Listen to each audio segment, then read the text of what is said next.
Guys, there are spoilers for this film and this review. So if you don't want to get terrorized by the Japanese, go out watch your film, then come back. You have been warned. And also, this is not against the Japanese. It's a reference to the movie. Okay, so I'm not saying that, the Japanese now are going to terrorize you. I'm just saying, in the 40s and in this movie, they were terrorizing the people. So nothing against the Japanese, I'm an inclusive guy.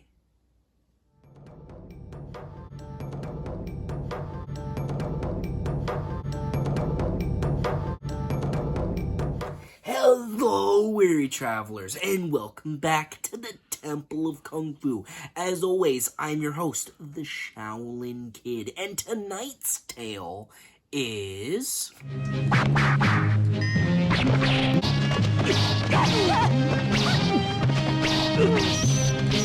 我不管什么忍者不忍者，我只希望达成皇军交给我们的任务，消灭除奸团的人。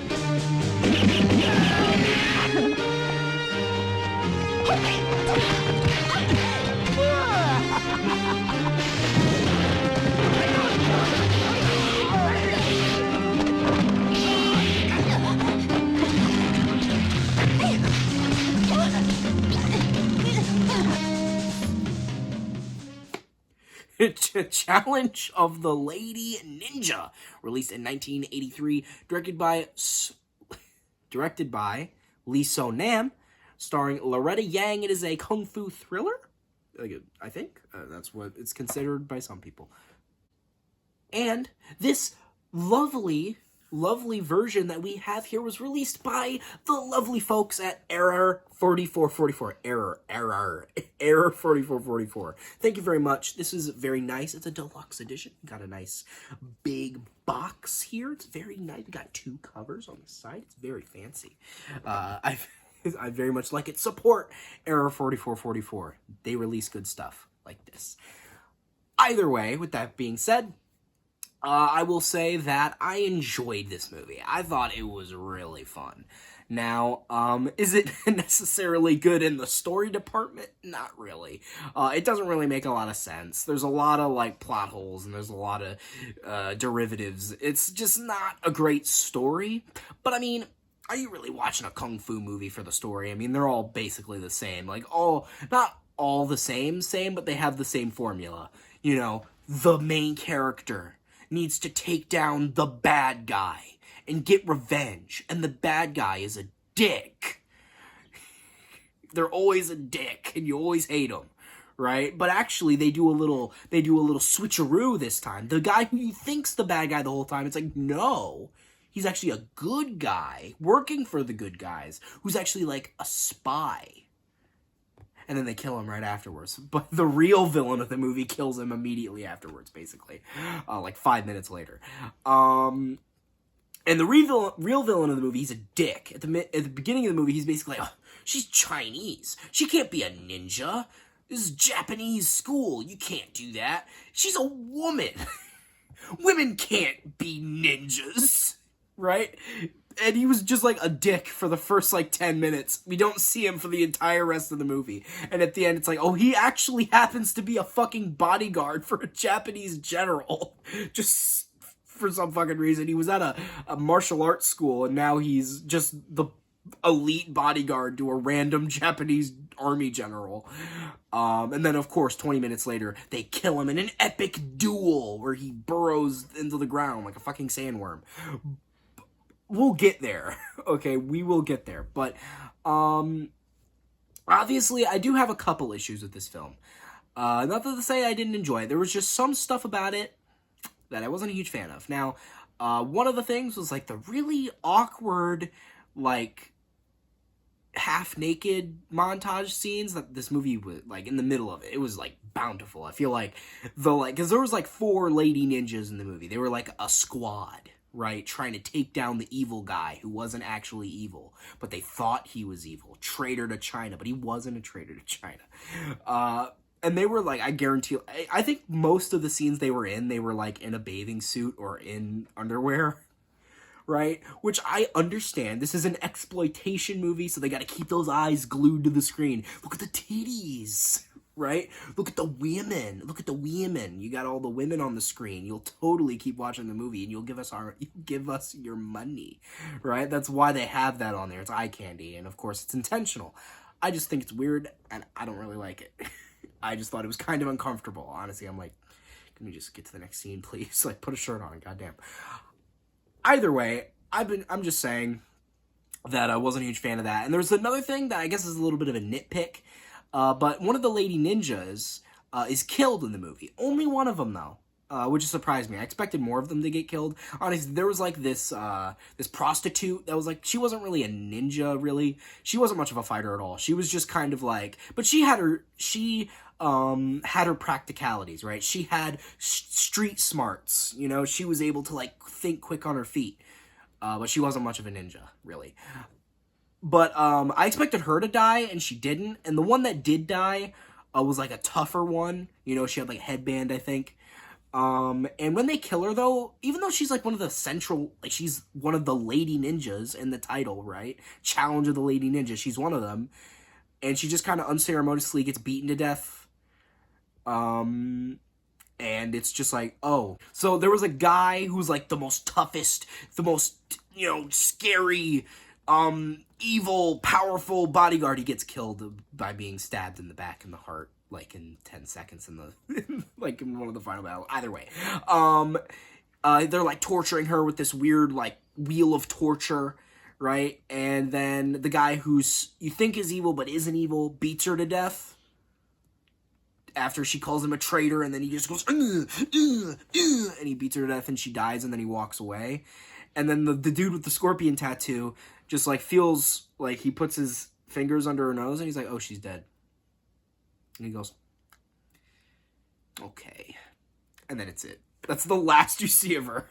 Right. They just, like, unceremoniously kill her off. And it's like, well, she was one of the central lady ninjas. I just thought that they would give her a little more of a, like, you know, grandiose death, being one of the main resistance members fighting against, you know, the evil Japanese, because of course you can't have a sensational exploitation kung fu film without the wretched Japanese ruining everything. Of course they occupied China. This was totally set during World War II, even though they had like fucking Chevys from the 80s and 70s, but don't mind that. Don't mind that. Those are totally cars that they had in the 40s. Suspension of disbelief, okay? You're not here to think about that. You're here to watch the punching action. You're here to watch them fly off trees and climb trees that are clearly them just being wired up. Either way. I'm not saying that that's a problem, mind you. I'm just pointing it out. With that being said, those were a couple of issues that I had, but mostly nitpicks, aside from the first one. That was a genuine issue that I wasn't a huge fan of.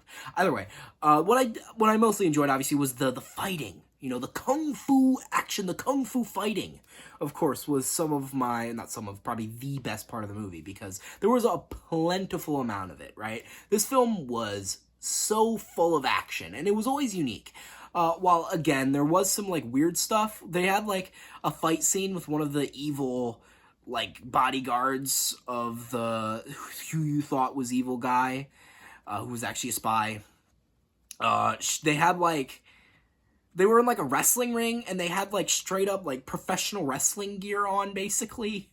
Like, the, like, bodyguard lady had, like, a leotard on, and then the other girl had this, like, weird fucking, like, hand body, like, also a leotard on, but it, like, had, like, hands covering her.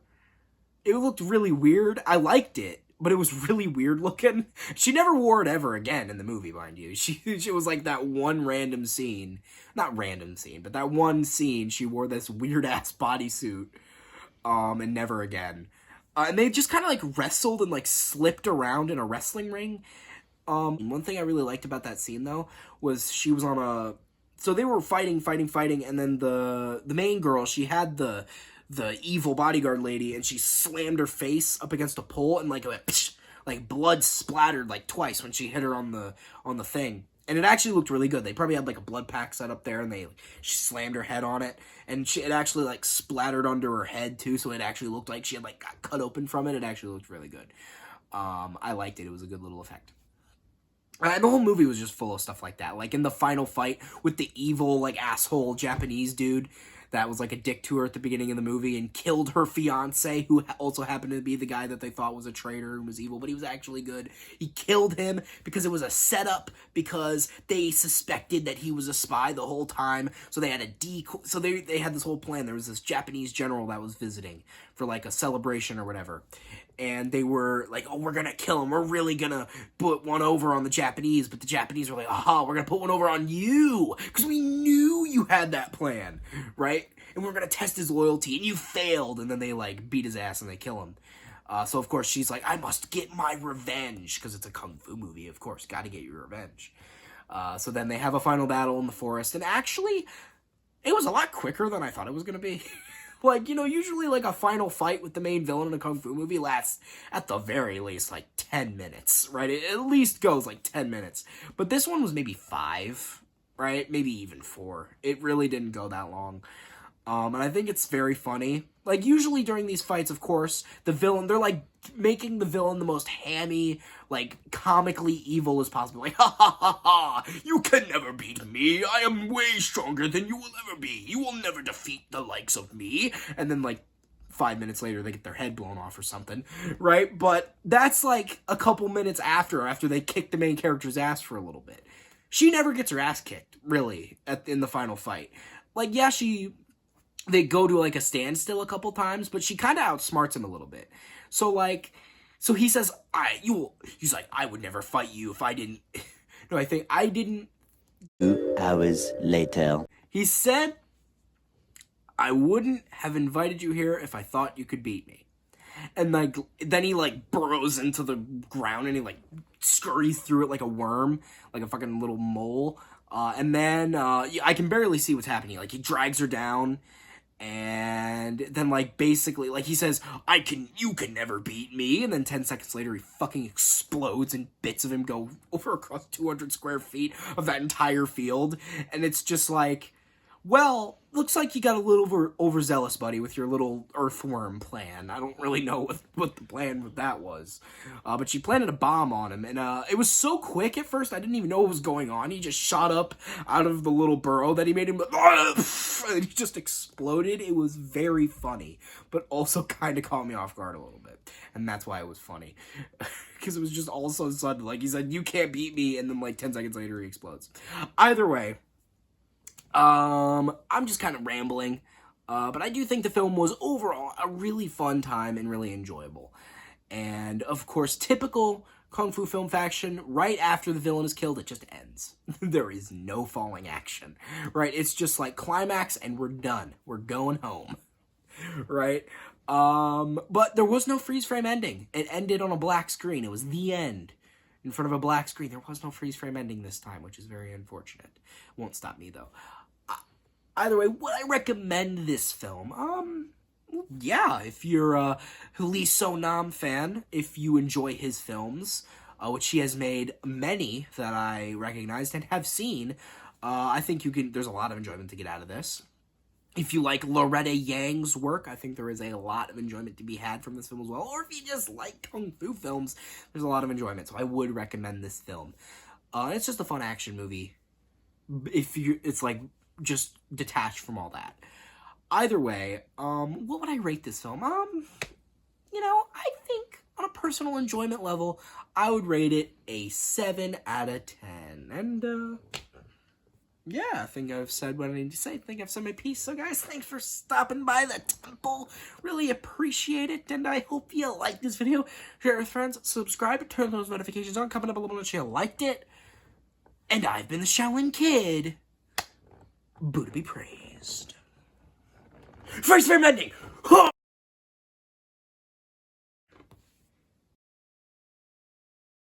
At the end of it, it really inspired me. You know, it really made me be like, you know what I want to do now? I want to enhance my ninja skills via a sleazy, half-naked training montage, which has absolutely nothing to do with this movie whatsoever, and is just an original idea of my own.